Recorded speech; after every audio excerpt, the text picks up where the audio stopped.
¿Me oyen bien? Sí, profe. Sí, profe. Bueno, ¿y están viendo la presentación? Sí, profe. Bueno, muy bien. A medida que vayamos pasando, por favor, me van ratificando que se está pues viendo, porque a veces va uno pasando y no sigue la diapositiva. Si llega a suceder, pues por favor me informa. Bueno, jóvenes, el día de hoy quise también traerles a colación para terminar lo que son las herencias mendelianas o patrones clásicos de este tipo de herencias, los grupos sanguíneos. No voy a ahondar mucho, pero sí es necesario mencionarlos, tenerlos en cuenta para terminar pues el proceso, repito, de estos tipos de mecanismos mendelianos, mecanismos clásicos que serían de una manera esperada, ¿cierto? Esperada es que con un único gen se exprese la característica, el carácter o la enfermedad. Ustedes, la clase pasada se les envió también patrones no clásicos, es decir, que son, se eximen o se saltan a la regla de una manera particular y que no siguen este tipo de patrones mendelianos. Allí mencionaban las herencias multifactoriales, que son las que vamos también a tratar el día de hoy, teniendo en cuenta pues estos mecanismos para terminar finalmente la semana entrante con todo lo que es cromosomopatías y pues lo que son cariotipos, la nomenclatura, y terminaríamos esta segunda o segundo corte, segunda parte de nuestro curso.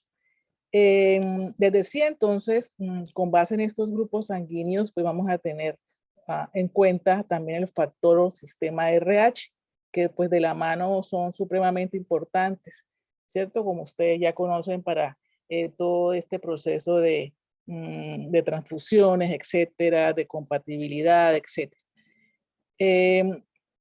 Vamos entonces a pasar.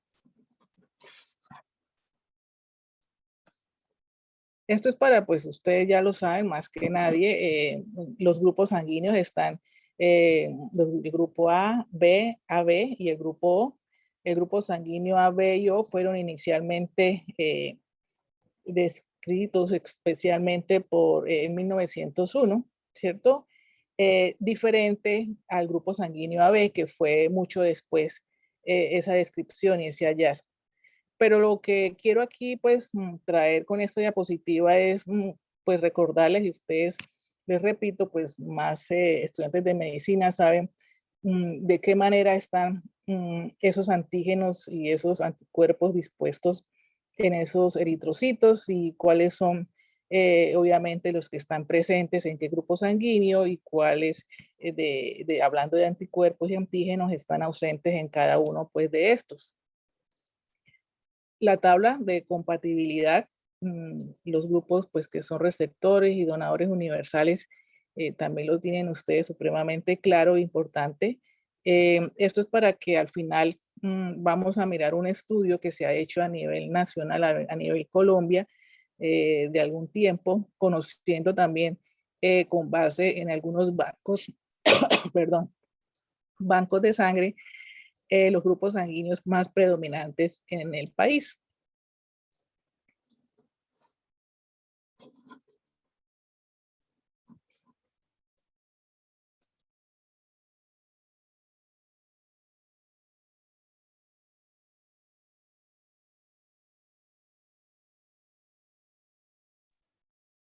Bien.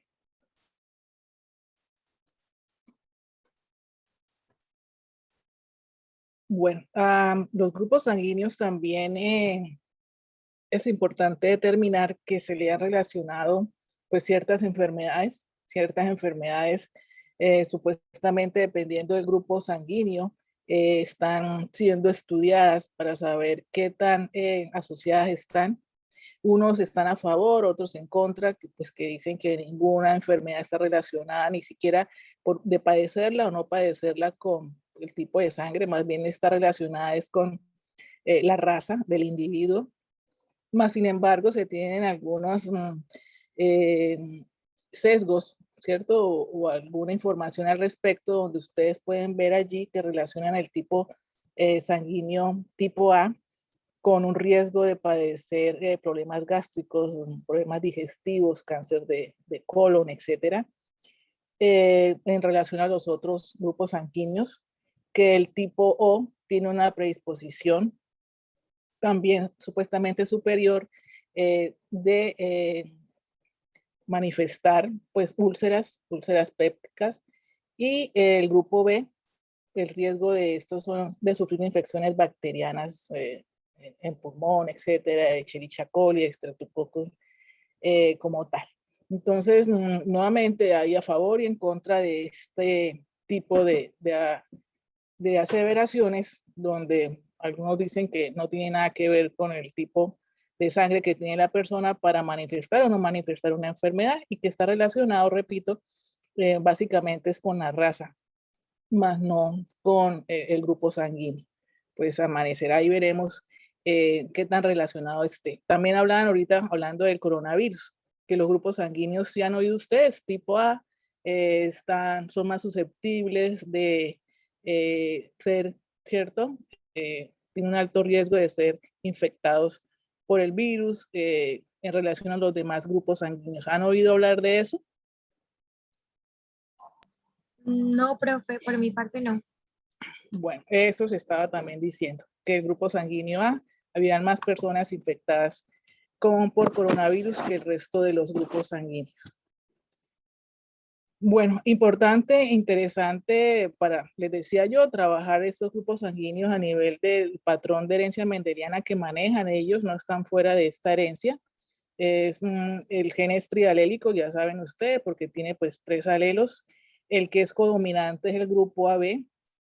Este tiene 12 factores como tal que se expresan igual, el uno no se expresa más que el otro, juntos pues forman esa codominancia, y el recesivo, que es completamente el grupo sanguíneo, allí vemos. Entonces, la combinación de ellos pues nos permite obtener lo que son los grupos sanguíneos, hablando del grupo sanguíneo, pues obviamente AB.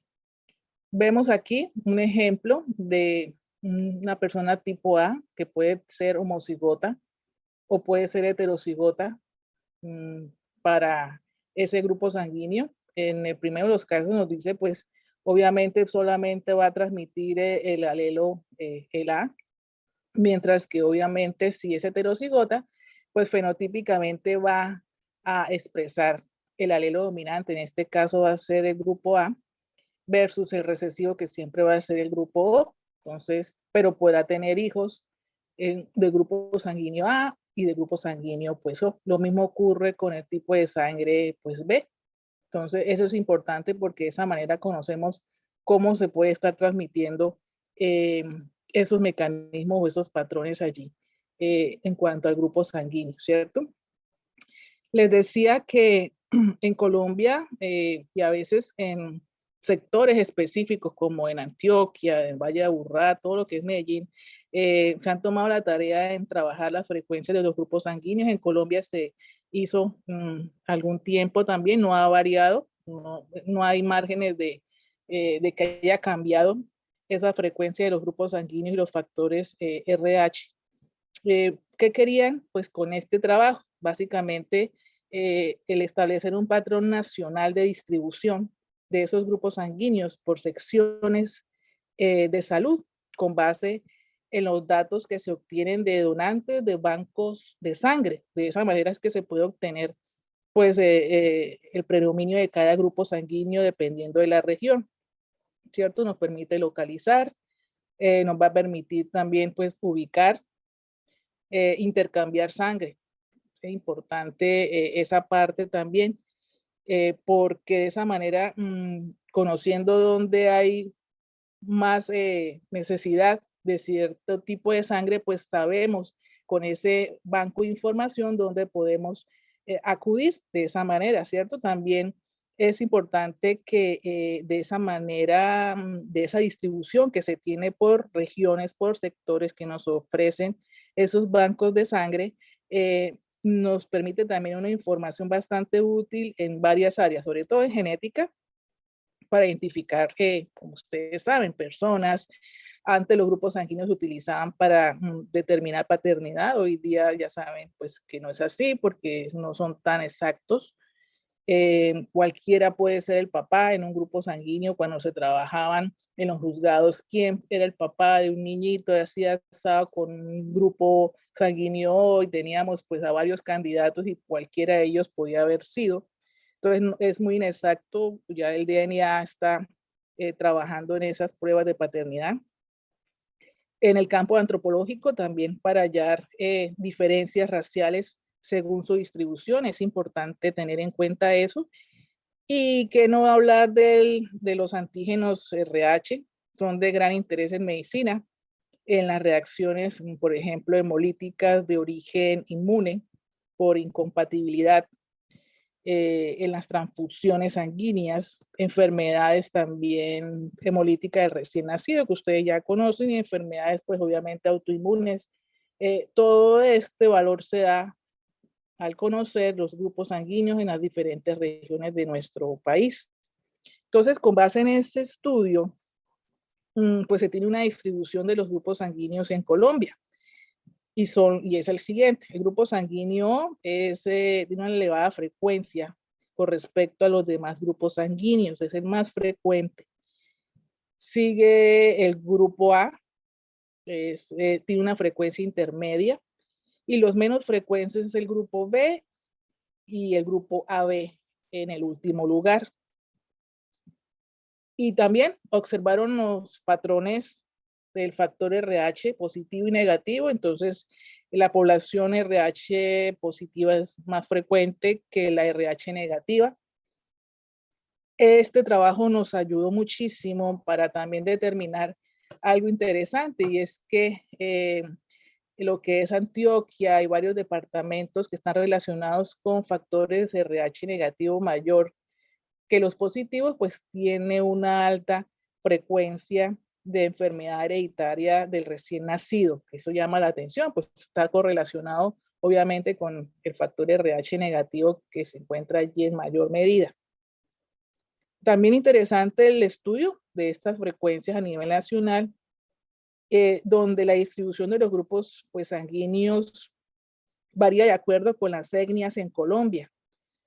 Por decir algo, la distribución étnica estimada en Colombia es del 20% blancos, 71.8% mulatos y mestizos, 6.0% son negros y un 2.2% son indios, ¿sí? Pues presentando un modelo de trihíbrido por la mezcla de la raza negra, blanca y algo de indígena. Hay una mezcla allí, repito, trihíbrida de estos grupos o raciales o étnicos. Interesante para pues tener en cuenta sobre esa distribución, y eso todo nos lo está dando este estudio sobre los grupos sanguíneos. El estudio también es interesante porque nos muestra que el grupo sanguíneo que se encontró básicamente en Amazonía, Guainía, Bichada, era más frecuente, el que tenía más alta frecuencia, y es característico y está obviamente relacionado y nos da un sí a la raza indígena. El grupo sanguíneo A presenta también una alta frecuencia en caucásicos y está presente en lo que es junto al grupo sanguíneo B, a Antioquia, Cundinamarca, Santanderes, Valle. Entonces el grupo sanguíneo A presenta una alta frecuencia de grupo caucásico blanco, mientras que el B mayor frecuente en población negra. Entonces está muy relacionado, y fíjense que si nos está dando este dato que a nivel mundial está relacionado estos dos, pues aquí también tenemos este dato estadístico pues que es afín con los hallazgos a nivel pues internacional.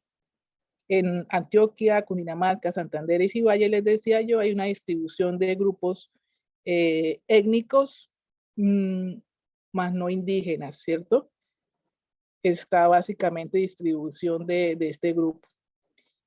Y para terminar, entonces, ¿qué porcentaje arrojó el estudio de los grupos sanguíneos como tal? Entonces, de mayor a menor, con una población de más de 47 millones de habitantes, el 61.3% es del grupo O, el 26.11 grupo A, el 2.28 grupo B, A positivo, B positivo, ¿no? Y el 1.47 AB positivo, y vamos bajando en esta frecuencia.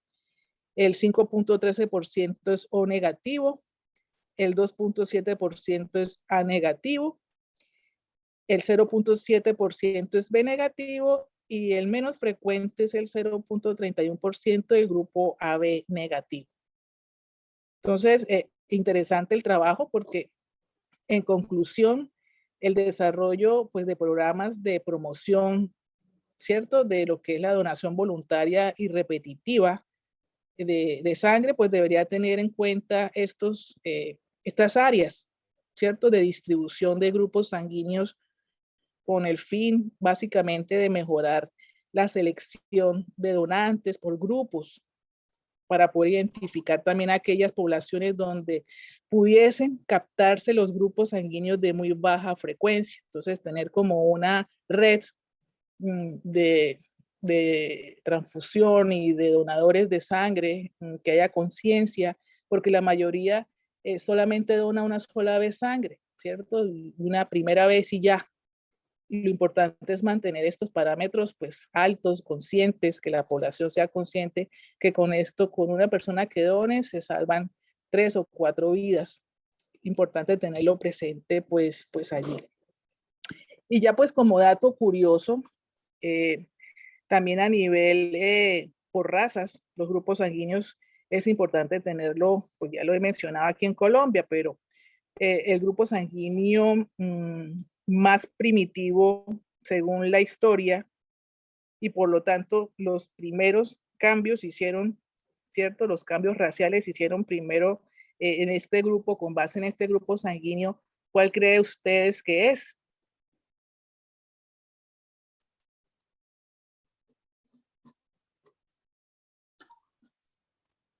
¿El O positivo, profe? O positivo. Bueno, muy bien, no positivo, pero sí es el O. Bueno, el O es más, no sé, neandertales, encontraron neandertales obviamente con grupo sanguíneo, es el primero que encontraron, entonces viene siendo el más primitivo, sí señorita, en tenerlo pues allí presente.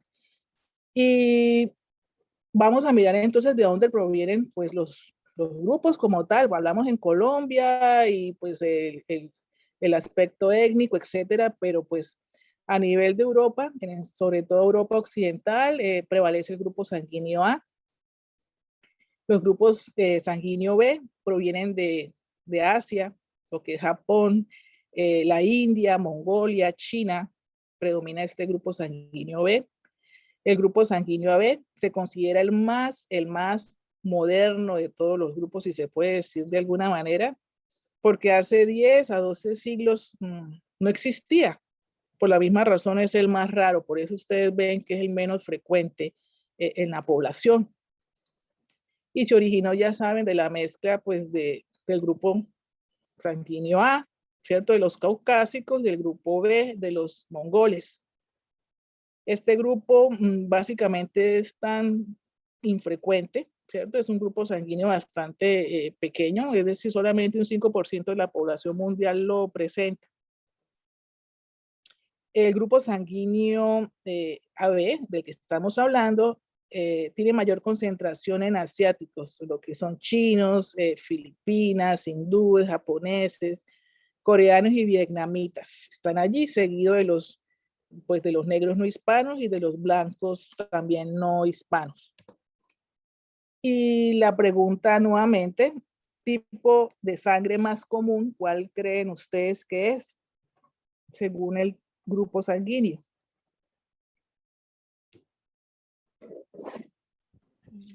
También el O, profe. Ahí sí, el O positivo, ¿cierto? 1 de cada 3 personas presentan este grupo sanguíneo. Entonces, interesante el trabajo, el estudio de esas frecuencias, dependiendo obviamente de esa conciencia que se tiene al donar sangre, pues se pueden de allí también tener bastantes estudios, ¿cierto? Que nos permitan también conocer muchas otras cosas importantes. Un ejemplo para pues resumirles aquí, nos está hablando, ustedes saben cómo se trabaja esto, acabamos de mirar con los que son heterocigotos. Aquí nos dice esta persona que el papá es B y la mamá es A y que tiene un hermano del grupo sanguíneo AB y ella es O. Entonces, miramos los genotipos que si es O, obviamente no son homocigotos completos para cada uno del B y el A, y nos da entonces estos posibles fenotipos en el que pues cualquiera de ellos pudo haber sido o caído esta paciente que está informándonos, ¿cierto? Ella es O y el hermano viene siendo AB. Entonces, de padres obviamente heterocigotos en cuanto a B y A. Y también entonces con esa misma información que nos da ella, nos pregunta o nos dice básicamente que el papá, el hermano es AB pero positivo y que ella es O negativo. Entonces los padres pues tienen que ser heterocigotos para este alelo del gen RHD. Saben ustedes que si está presente este gen RHD, pues va a ser RH positivo y si está ausente, pues será RH negativo. Les repito la correlación que existió en lo que es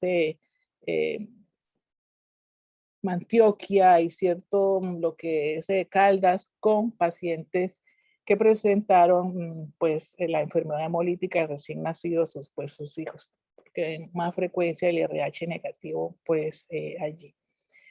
Vemos entonces el cruce se haría de esa manera.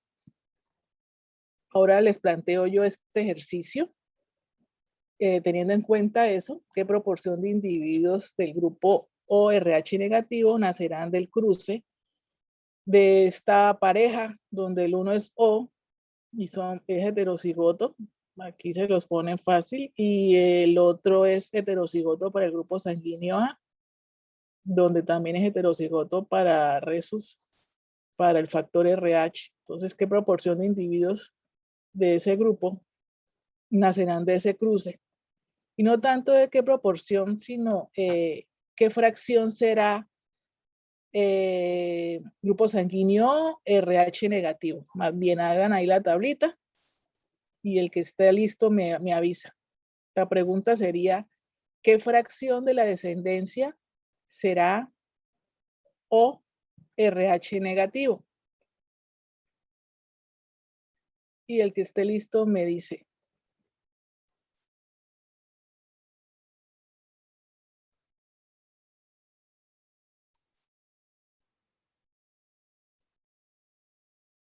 ¿Qué fracción de individuos de grupo O RH negativo van a nacer de ese cruce?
Profe, ¿sería solo el 25% de los individuos?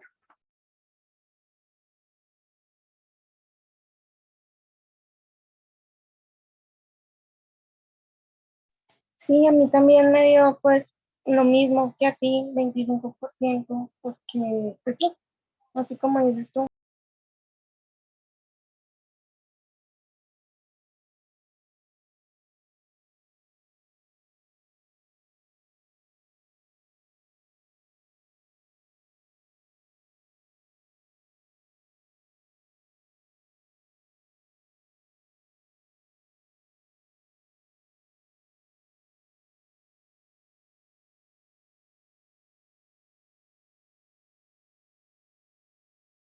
Una que se expresa positivo o negativo es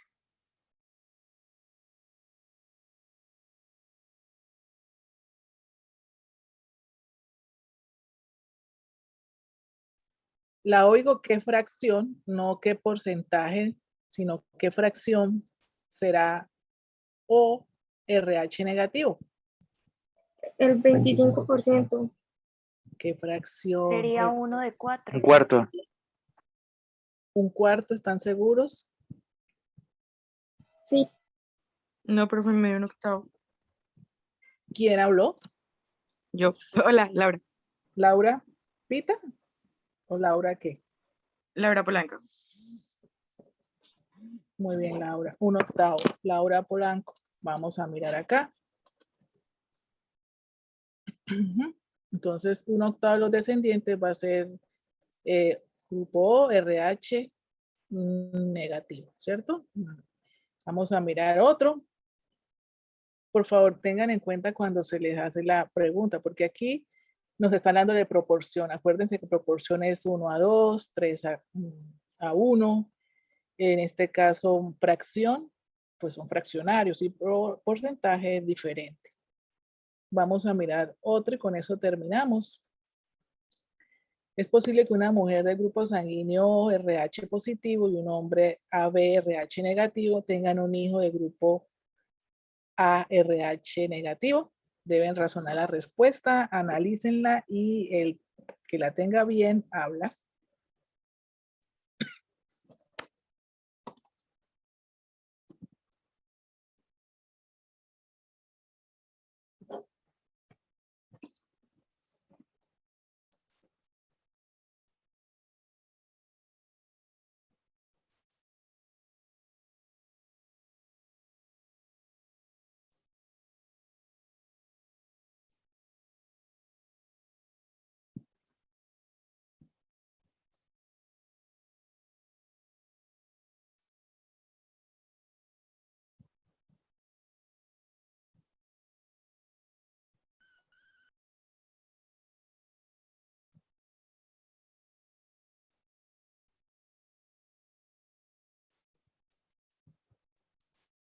El que tenga la respuesta me dice.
Bueno, ¿qué pasó? ¿Se fueron a tomar onces o qué pasó? ¿Sí están haciendo el cruce o no? Si no, se los presento.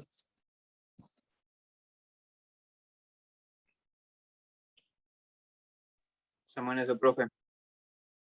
Bueno, pero están como demoraditos. A ver, eso es rápido, parecido al primero. Simplemente, pues teniendo en cuenta, obviamente, el grupo sanguíneo y sobre todo el factor.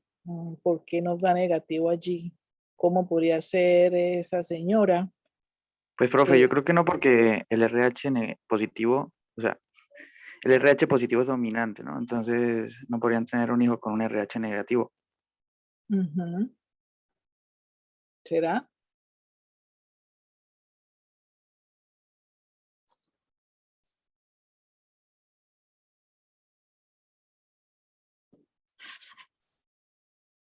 ¿Todos están de acuerdo o hay alguno que no? ¿O los esperamos otro rato?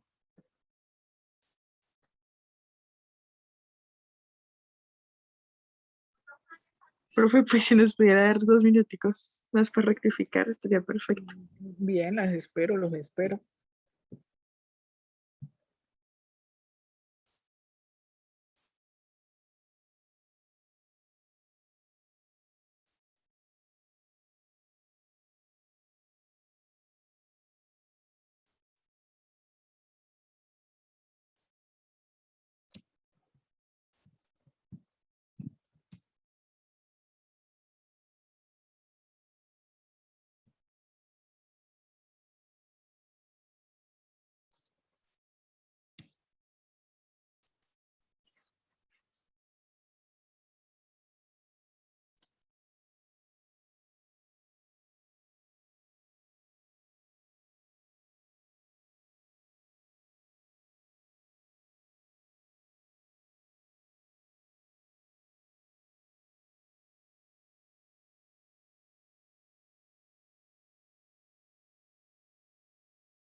Profe, para que o sea, sí se puede, pero la mujer tendría que es ORH positivo, debería ser heterocigota para poder que el hijo tenga el RH negativo.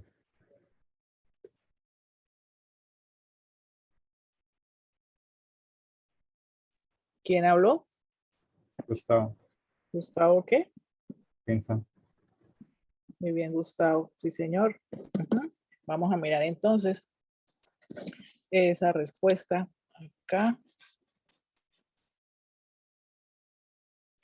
Vamos a analizarla bien.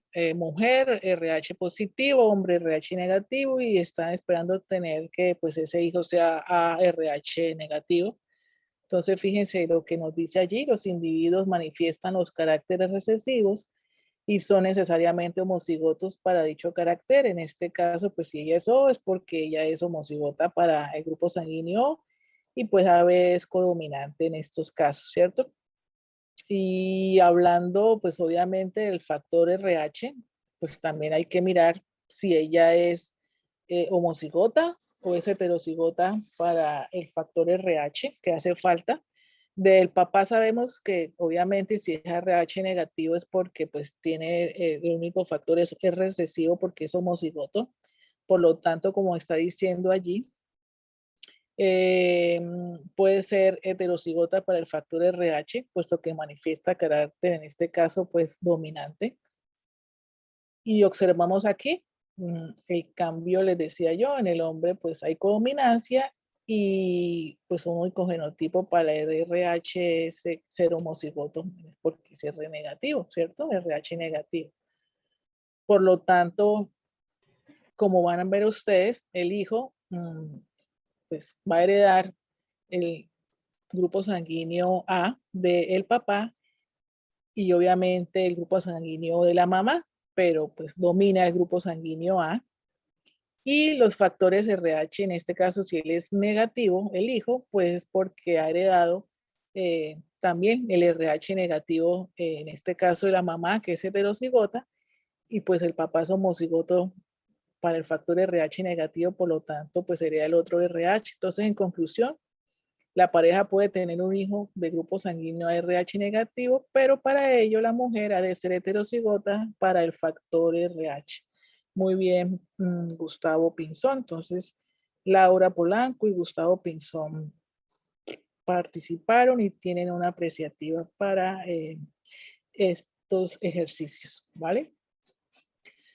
Bueno, y finalmente vamos a concluir el trabajo tan interesante que es los grupos sanguíneos, porque como dice la conclusión, el grupo sanguíneo, la geografía y la raza se han unido para formar obviamente la identidad humana.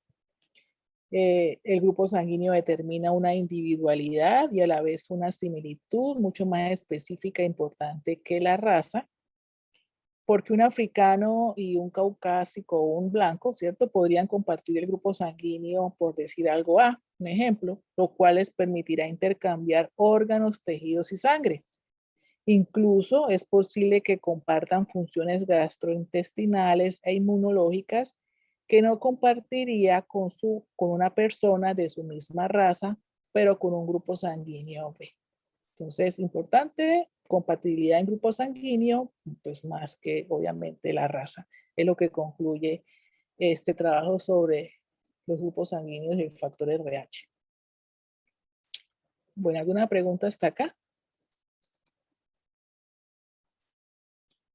Vamos entonces a la otra presentación, donde el patrón de herencia no clásico o cualitativo ya no se va a tener en cuenta, sino vamos a trabajar la genética cuantitativa o herencias multifactoriales, que son las más difíciles, raras de diagnosticar. Por eso algunos estudiantes, cuando estábamos trabajando más que todos los árboles genealógicos, era importante a manera de ejercicio que miráramos patrones dominantes y recesivos, porque la idea era primero armar el propio, ¿cierto? Su propio árbol y mirar cómo se estaban segregando ciertos genes sin tener que depender del factor ambiental, que influye muchísimo, y van a ver ustedes, y ustedes lo saben, sobre la expresión de esos genes. Entonces vamos para la segunda presentación.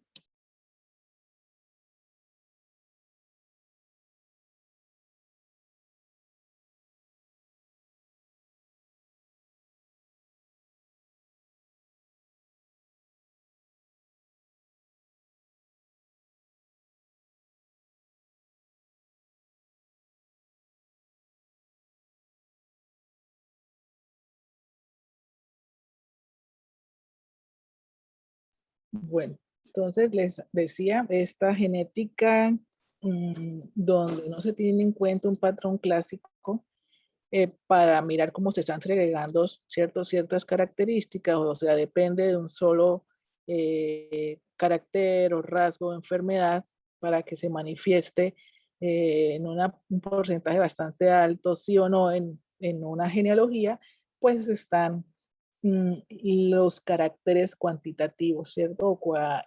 Versus los cualitativos, que son los patrones mendelianos. Entonces, a esta genética la llamamos genética cuántica. Vamos a mirar a profundidad cada uno del trabajo que se realiza acá, de los aspectos que se deben tener en cuenta. Y como les decía, es la forma más difícil de diagnosticar, porque los factores ambientales van a hacer que si hay genes predispuestos para que se manifiesten, pues con el factor ambiente harán que se manifiesten o no, ¿cierto?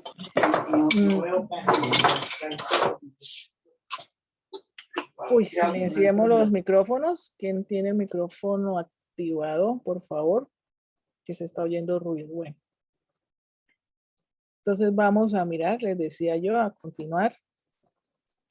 Primero que todo, ¿a qué se denomina herencia multifactorial? Es importante tener en cuenta lo que es multifactorial y poligénico. Entonces, los factores multifactoriales o la herencia multifactorial tienen en cuenta todo lo que son aspectos, ¿cierto? Donde están inmersos más de 2 genes, por eso son poligenes, ¿cierto? Y el factor ambiental. Entonces, esta herencia está comprendida básicamente entre esos 2 umbrales, lo que es el genoma y el ambiente, y la interacción de estos hacen que se manifieste la presentación o el carácter, ¿cierto? O la enfermedad, y vamos a mirar la diferencia entre rasgo o enfermedades. Lo importante aquí es que tengamos siempre claro que dentro de estas herencias multifactoriales están la herencia poligénica, ¿cierto? Más el factor ambiente. Esa herencia poligénica, como están viendo ustedes, pues allí hay varias formas también de abarcarla, de determinarla como tal. Son diferentes rasgos físicos que están obviamente localizados en distintos cromosomas, distintos los o lugares dentro de esos cromosomas. Es importante porque nos da a conocer un conjunto, una gama de características que se pueden observar también a simple vista. Entonces aquí tenemos algunos ejemplos: peso, forma, altura, color, el metabolismo, algunos de ellos también están inmersos aquí. Y es importante tener presente eso. La herencia poligénica no se expresa como graduaciones de pequeñas diferencias, como una variación continua, ¿cierto? Es una variación básicamente continua, no es una variación discontinua como la herencia mendeliana. Entonces aquí vamos a hacer un pare donde vamos a diferenciar cuando nos hablan de algo continuo, que es en el caso de la herencia poligénica, que no muestra interrupciones. Esa es la definición de algo continuo. Van a ver ustedes versus la herencia mendeliana, que muestra una variación discontinua. ¿Qué quiere decir eso? Que presentan partes o elementos separados. O es blanco o es negro, pero pues no hay una variación allí como lo presenta una herencia continua. Otro término interesante dice: cuando la herencia muestra variaciones continuas es porque está controlada por el efecto aditivo de dos o más pares de genes, por eso es una herencia poligénica, la herencia multifactorial. Un efecto aditivo son genes que facilitan la expresión de un carácter. Ese es un efecto aditivo. Y un efecto no aditivo son genes que no se prestan, ¿cierto?, para esa expresión de esa característica o esa enfermedad. Entonces es importante, porque aquí en adelante pues vamos a hablar de eso, de efecto aditivo, no aditivo. Entonces, finalmente, la herencia multifactorial básicamente tiene que ver, ¿cierto? Mutaciones que se dan en diferentes genes, y más de uno, obviamente, y que están marcadas por la influencia de factores ambientales, ¿cierto? Eso hace que se manifieste la característica o se manifieste la enfermedad como aparece allí.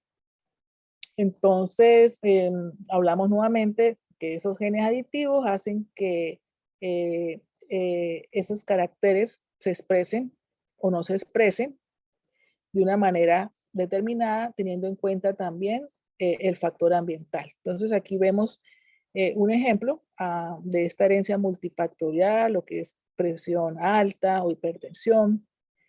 La dieta obviamente va a influenciar sobre estas personas que tienen predisposición o tienen genes aditivos para que se expresen, y con el factor ambiental pues obviamente incurre a una alta frecuencia.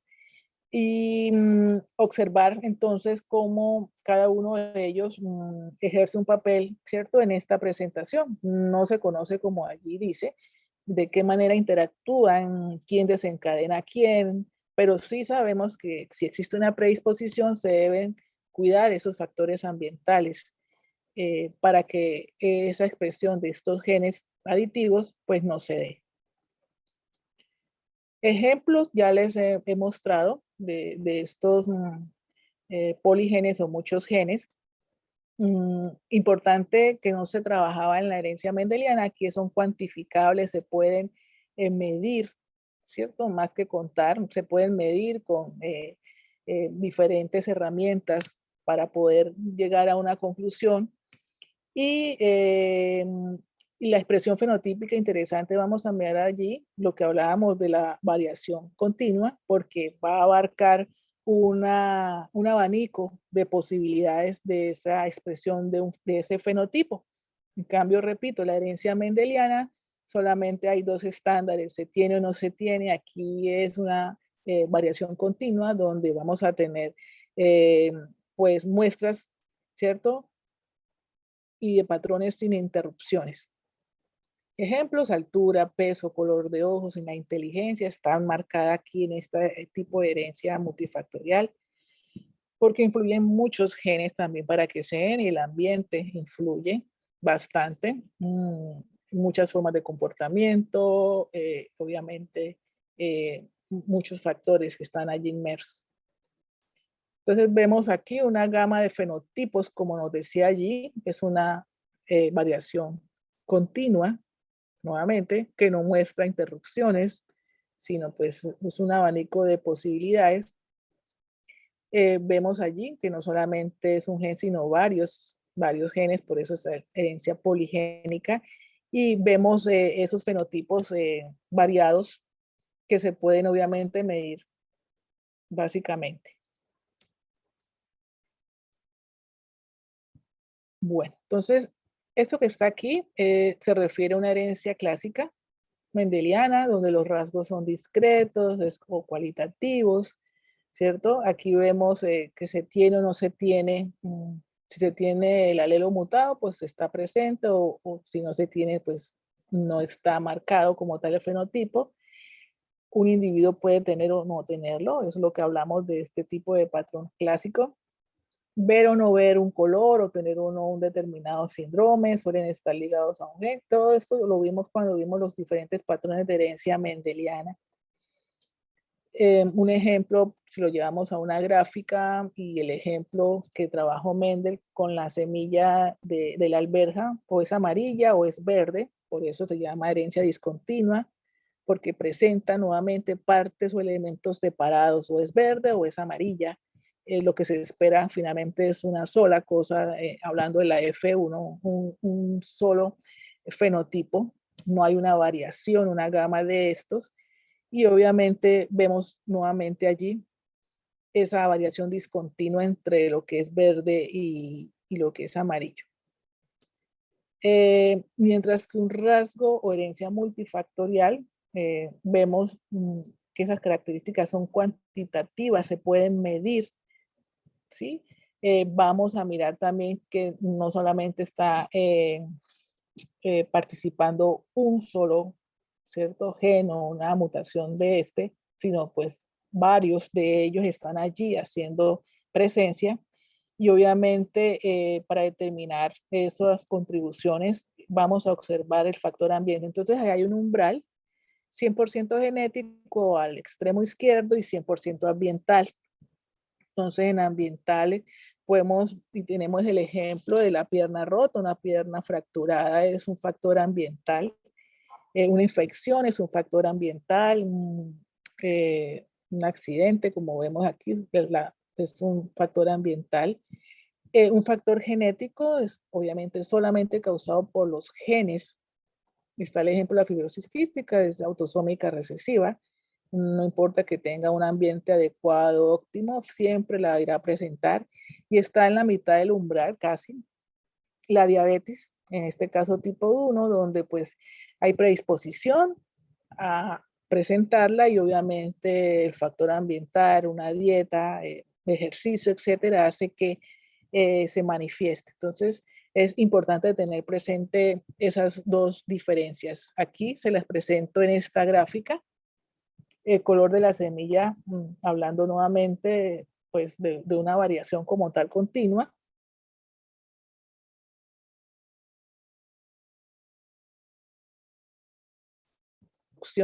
Ven ustedes al final los genes aditivos, que son los que van a permitir que se expresen esas características como tal.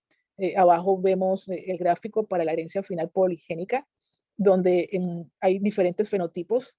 Y fíjense ustedes allí en la F2, todos los fenotipos que nos da, desde lo que abarca blanco hasta lo que son rojas, pasa por ese umbral. Aquí también nos muestra, entonces, en esta gráfica, las dos diferencias tan grandes que hay entre la varianza discontinua y lo que es variabilidad continua, ¿cierto? Discontinua a la izquierda, continua a la derecha. Rasgo monogénico discontinuo, rasgo poligénico continuo. Discontinuo, nuevamente repito, que presenta partes o elementos separados, verde, amarillo.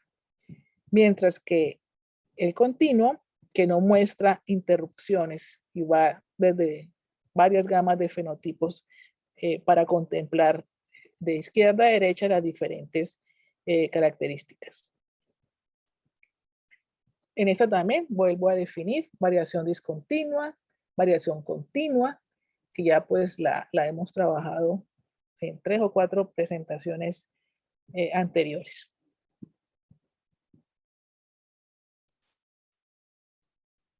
Pero que nos quede claro que la primera es una herencia clásica, mendeliana, y la segunda es una herencia multifactorial. ¿Vamos bien hasta acá?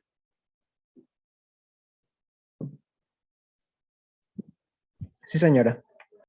Sí, señora. Bueno. Entonces seguimos en esta comparación, si se puede llamar, entre la herencia monogénica y la herencia poligénica, para que nos quede supremamente claro. En este caso están hablando de los fenotipos, que pues obviamente de una variable continua. En un fenotipo muy variable, es una gama de posibilidades que se da allí, producida por acción de varios genes y no solamente de uno solo de ellos. Es importante trabajar este tipo de gráficas porque nos permite determinar esa variable, ¿cierto? Aquí, por ejemplo, hicieron una interesante, esa distribución pues en campana de Gauss, que es la más utilizada. Como dijimos, este tipo de herencia es cuantificable y es una manera pues de medirla. La utilizan mucho en estadística para mirar esa línea vertical continua que se da allí. Y en este caso, pues entre este parámetro que es la estatura en centímetros, y vamos a mirar pues ese umbral de presentación. Aquí hay un término interesante, es un término básicamente pues acuñado, fue popularizado por Francis Galton a finales del siglo XIX. Él lo llamó regresión hacia la media en la estatura hereditaria. Es un fenómeno en el que si una variable es extrema en su primera medición, tenderá a estar más cerca de la media en su segunda medición. Fíjense ustedes, allá en la primera medición, supuestamente pues hay variaciones allí, pero ya en la segunda medición estará más cerca, ¿cierto? Y a lo probablemente esperado. ¿Qué observó Galton para pues trabajar esta regresión a la media y pues que se utiliza mucho ahorita en estadística? Él observó, en este caso, ustedes ven de la estatura, que características extremas no parecía seguir el mismo patrón extremo en su descendencia. Si la ven allí, los hijos, ven ustedes allí, de padres muy altos y los hijos de padres muy bajos, en vez de ser respectivamente tan altos y tan bajos, pues como sus padres, tenían alturas que básicamente tendrían o tendían más bien hacia la media, ¿sí? Como ven ustedes en la segunda de las gráficas. A Francis Galton le dio la sensación de que era como si la naturaleza buscara la forma de neutralizar los valores extremos.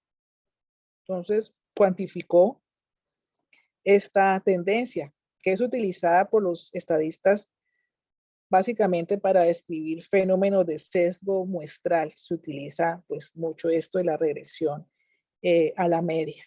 ¿Sí? Entonces, interesante el trabajo y nuevamente en estadística se utiliza mucho como tal.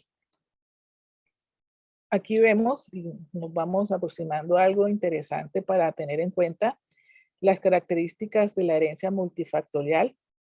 Bueno, ya sabemos que se pueden medir, no contarlos, medirlos con mediciones como tal, y estos rasgos de estos o de estas enfermedades, ya es repetición, pues corresponde a herencias o factores poligénicos, y obviamente es importante tener en cuenta los factores ambientales, ¿cierto? Dependiendo de qué. Esto van a verlo ahorita a continuación.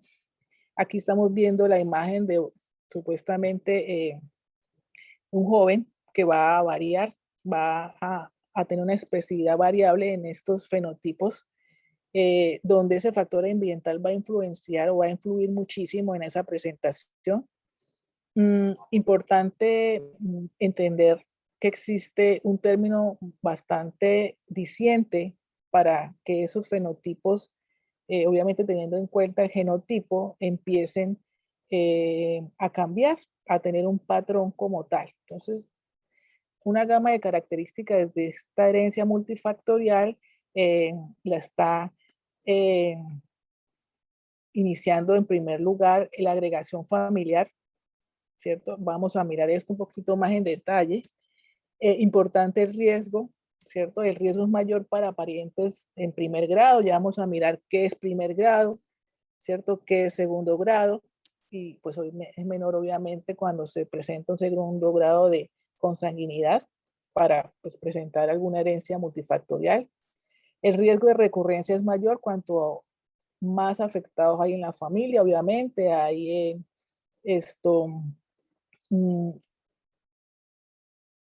acumulación. Ustedes vieron cuando hablamos de la anticipación de cierto tipo de nucleótidos. Obviamente a mayor acercamiento entre individuos de la misma familia, obviamente pues el riesgo de recurrencia va a ser más. Allí el riesgo de recurrencia es mayor cuanto más grave la malformación. Obviamente hay más genes involucrados. Si un rasgo multifactorial es más frecuente en un sexo, el riesgo familiar es mayor. Si el afectado es del sexo menos susceptible, y eso es verdad.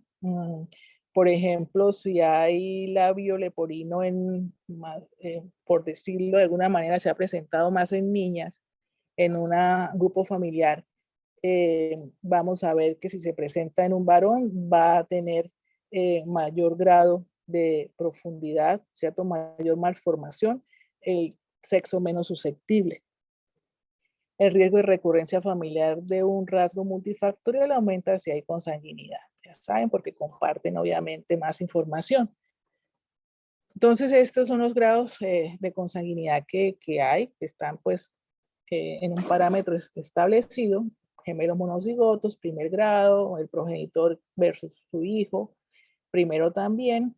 Aquí va pues bajando el grado de consanguinidad, hermano con hermanastra, tío, sobrino, tía, sobrino, tiene segundo grado de consanguinidad, y ahí vemos los genes. ¿Por qué? Porque pues va bajando la proporción de genes que tienen en común, ¿cierto? Ya los primos en segundo grado manejan un porcentaje con menos proporción de genes allí. Es importante entonces tenerlo eso en cuenta y presente para pues obviamente las malformaciones, etcétera, que se pueden estar dando según el grado de consanguinidad o el grado de relación que se tiene entre parientes. Entonces, existen factores que van a incrementar ese riesgo de recurrencia, y ya lo acabamos de mirar. Pero repitámoslos: la presencia de más de un familiar afectado, la presencia de un familiar con el trastorno, ¿cierto? En forma grave, pues obviamente va a incrementar ese riesgo de recurrencia. Existir en la familia una persona afectada que pertenece al sexo con menos probabilidades de sufrir la enfermedad, también se los expliqué, pues el incremento de ese riesgo va a ser más frecuente. Y las consanguinidades, como vieron ustedes. Entonces es importante determinar y diferenciar entre lo que es un rasgo y lo que es un trastorno, porque a veces en los árboles me colocan, está afectado, no sé, del color de la piel, por decir algo, está afectado de tener pico de viuda, y eso no es ningún tipo de trastorno, eso es un rasgo, un carácter. Y los trastornos están bien definidos, como lo pueden estar leyendo ustedes en esa lista, pues un poco larga, y pues ya hay mucho más todavía que están allí.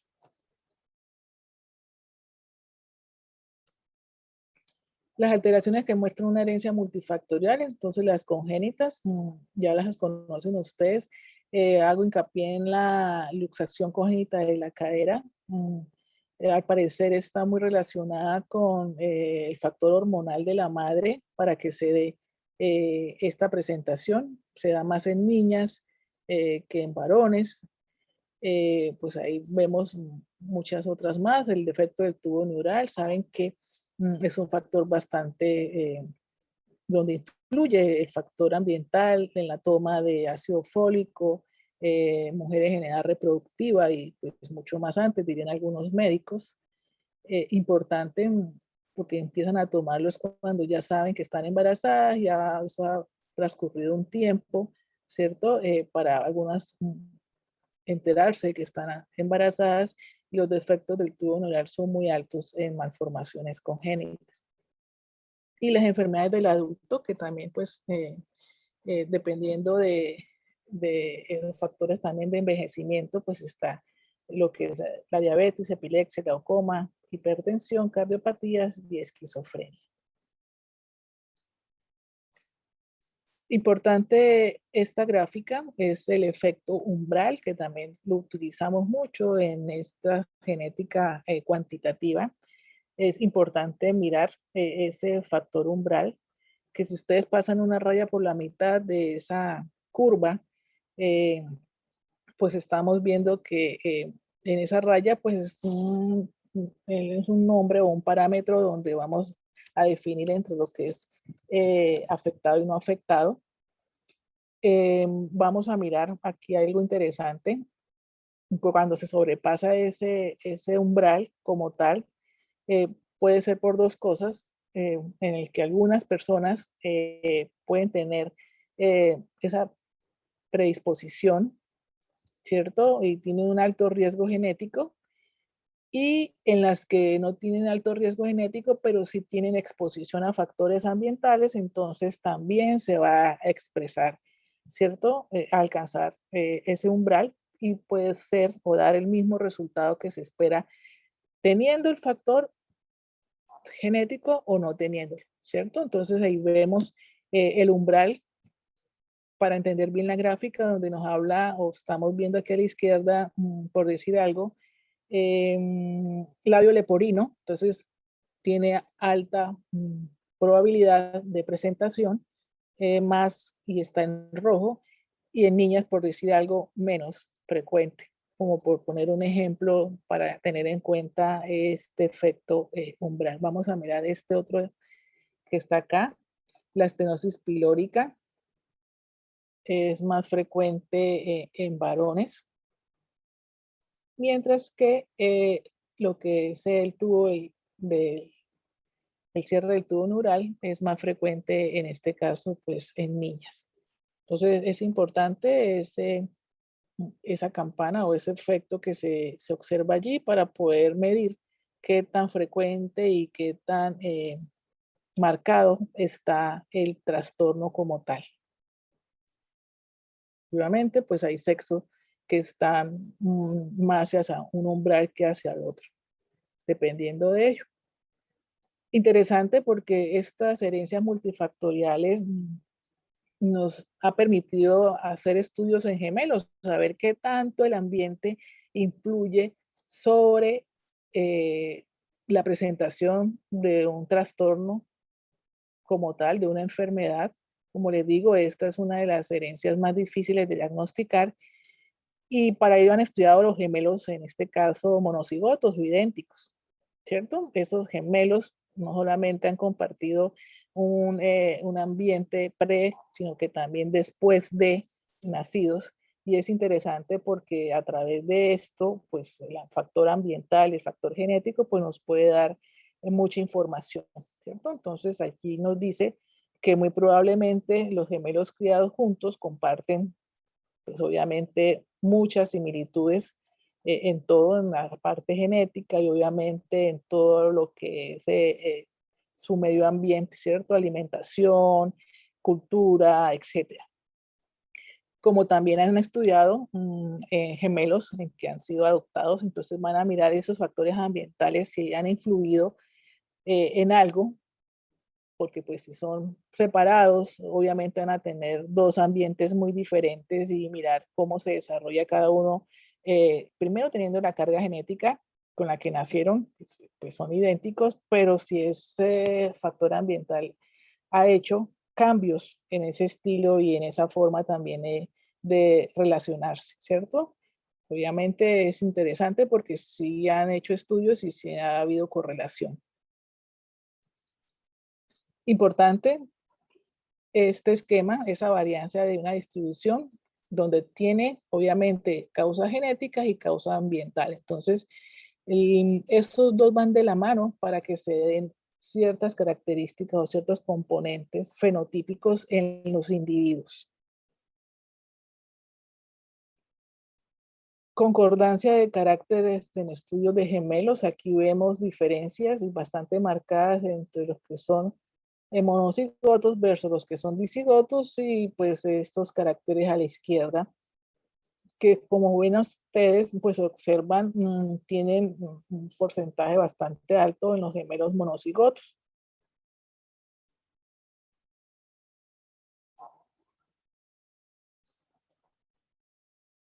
Bueno, y llegamos a algo interesante que se llama agregación familiar.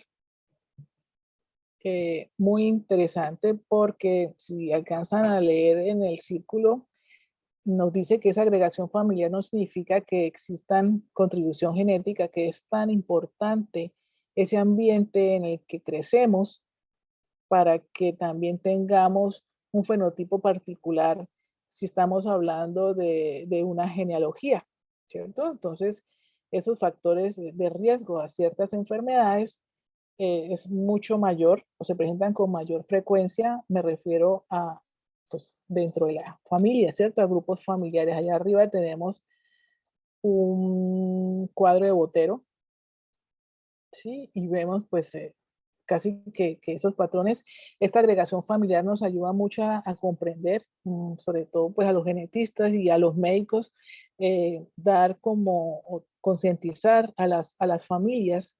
En este caso hablemos otra vez de la hipertensión arterial, mirar qué es agregación familiar, donde depende de la dieta y si tienen genes con predisposición, pues van a hacer que esas personas pues desarrollen enfermedad cardíaca, a nivel de úlceras en cuanto a úlceras varicosas, etcétera. Entonces, es importante tener en cuenta esa agregación para crear conciencia. Fíjense, donde las enfermedades se presentan en grupos de familias que tienen una dieta o una mala nutrición en este caso. Entonces, concordancia, dos individuos emparentados de la misma familia tienen el mismo trastorno. Y versus una discordancia es cuando un solo, ¿cierto? Cuando solo uno de un par de parientes está afectado. Entonces, algo tiene que ver, obviamente, y reitero, con la forma de alimentarse, del ejercicio que se hace, la cultura que se tiene dentro de esa familia.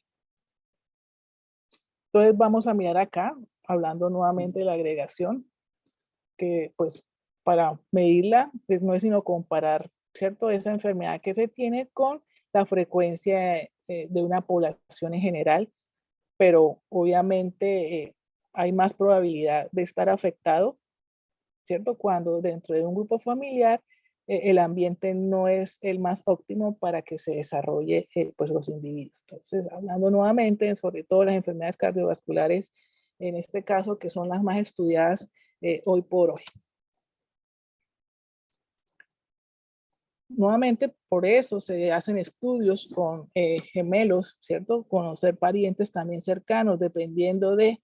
Entonces, fíjense aquí, nos está diciendo que cuanto más cercanos son dos parientes, más alelos comparten heredados de sus ancestros comunes. Ya vimos en la tabla, ¿cierto? Ese grado de parentesco. Y cuanto más lejanos es un pariente, pues probablemente menos alelos vamos a tener en común. Pero es importante en este último de los cuadros que nos determina que esa contribución a esa enfermedad también va a determinar que se aumente a medida que incrementa el grado de parentesco, ¿sí? Por eso, una de las características es, dependiendo del grado de parentesco, pues va a ser más fuerte el riesgo de presentación.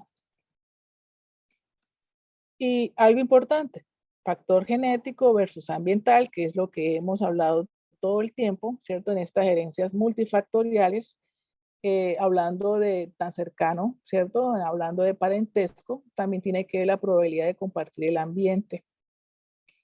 Y lo que estamos mencionando a partir de este momento es que ese ambiente va a influenciar, ¿cierto? En la presentación de esos trastornos en estos individuos.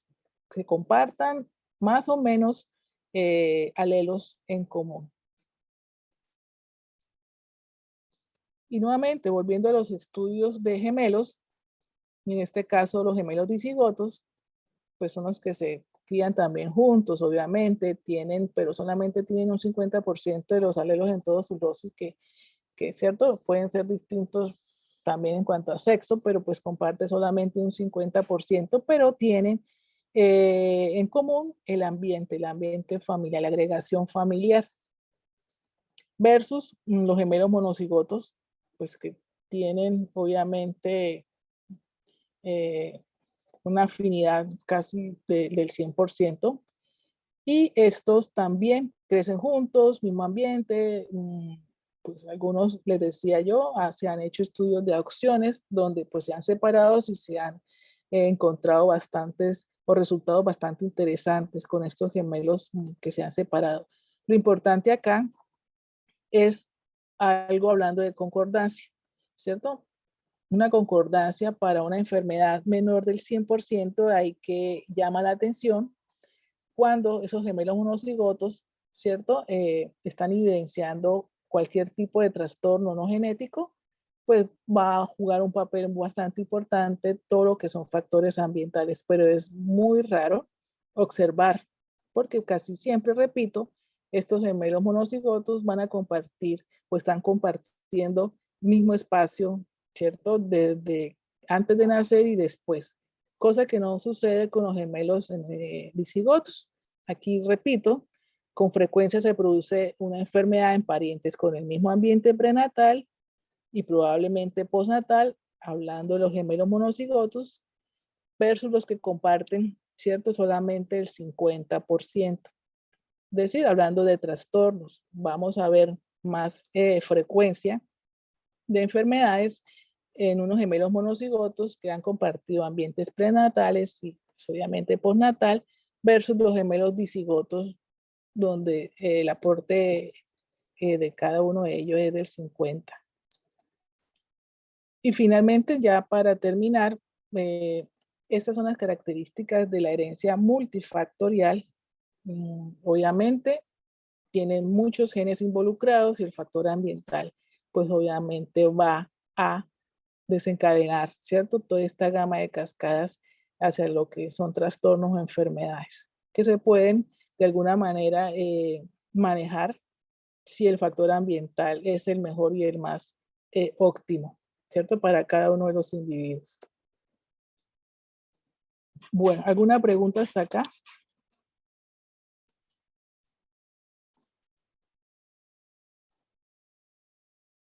No, profe, ninguna. No, señora. Bueno, entonces ahora viene el trabajo que ustedes van a realizar.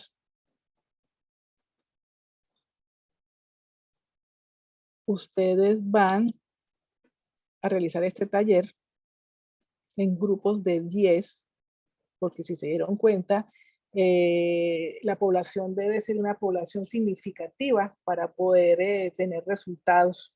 Entonces van a trabajar en grupos de 10. Este tipo de herencia multifactorial van a determinar a través de datos estadísticos, que es lo que finalmente van a tener que analizar, de los siguientes rasgos. Van a mirar estatura, peso y el cálculo de índice de masa corporal. Cada uno de ustedes van a utilizar Excel como herramienta para analizar esos datos. Van obviamente a presentar tablas, histogramas, etcétera. Las tablas van a llevar el sexo femenino, masculino, pues ahí, pues obviamente ustedes son jóvenes y hay estudiantes, ¿cierto? Femeninas, estatura, peso, lo van a medir, a pesar, y el estado nutricional con base en ese índice de masa corporal, ¿sí? Entonces van a colocar en esas tablas intrapeso, normopeso, sobrepeso y obesidad. Y aquí pues les estoy mostrando cómo lo deben hacer. Primero medir la estatura, el peso, todos los miembros del grupo. Segundo, calculan el índice de masa corporal y van a identificar el estado nutricional con base obviamente en eso, ya saben, intrapeso, normopeso, como está allí. Van a realizar y analizar esas frecuencias para todos esos datos, estatura, peso y índice de masa. Van a presentar histogramas, van a graficar por separado cada uno de esos datos obtenidos allí. Y obviamente de sexo, cuánto femenino, masculino, todo eso. Y van a separar los datos por sexo, como estoy diciéndoles, realizar el análisis, frecuencias, gráficas de esos resultados.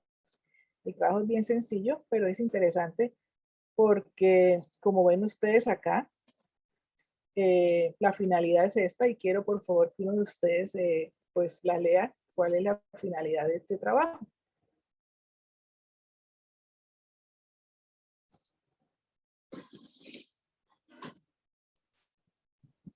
La finalidad, profe. Ajá. Dice, el estudio de los patrones fenotípicos que presentan más de 2 variantes para una misma característica permite al estudiante de medicina comprender la importancia de la herencia poligénica, así como muchos de los rasgos, características y principalmente enfermedades que están relacionados con este tipo de herencia. Pues al conocer al máximo estos datos es de vital importancia para los futuros profesionales de la salud realizar un adecuado análisis de resultados a partir de los histogramas, aprender a reducir los valores umbral que permiten establecer los parámetros a partir de los cuales comenzaremos a observar la aparición de una enfermedad. Muy bien, y finalmente saber manejar adecuadamente los parámetros normales que ya se han establecido en tablas y gráficas permitirá al futuro profesional de la salud dar a conocer a los pacientes y familiares de estos cómo a partir de los rasgos genéticos y los estilos de vida se desarrolla o desarrollará una enfermedad por herencia poligénica, la diabetes mellitus, hipertensión, etcétera, y encontrar las estrategias disponibles para reducir el riesgo de padecer estas enfermedades. Entonces, ustedes por favor van a hacer ese trabajo y van a también a dar la conclusión, ¿cierto?, del trabajo realizado, según los datos que se obtienen con ustedes mismos. Por eso les digo, van a trabajar en grupos de 10 para, obviamente, tener una muestra significativa. ¿Tienen alguna pregunta?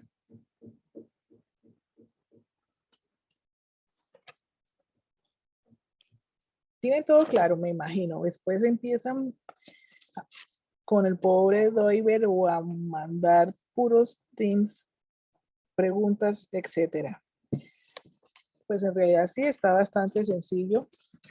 Voy a pasar lista. Veo ahí 100 estudiantes o 98 en este caso.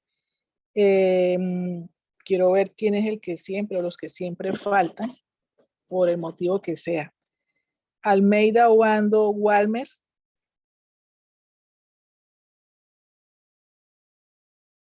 ¿No se encuentra? Almeida, Obando, Walmer. Ascanio, Carvajalino, Lubiel.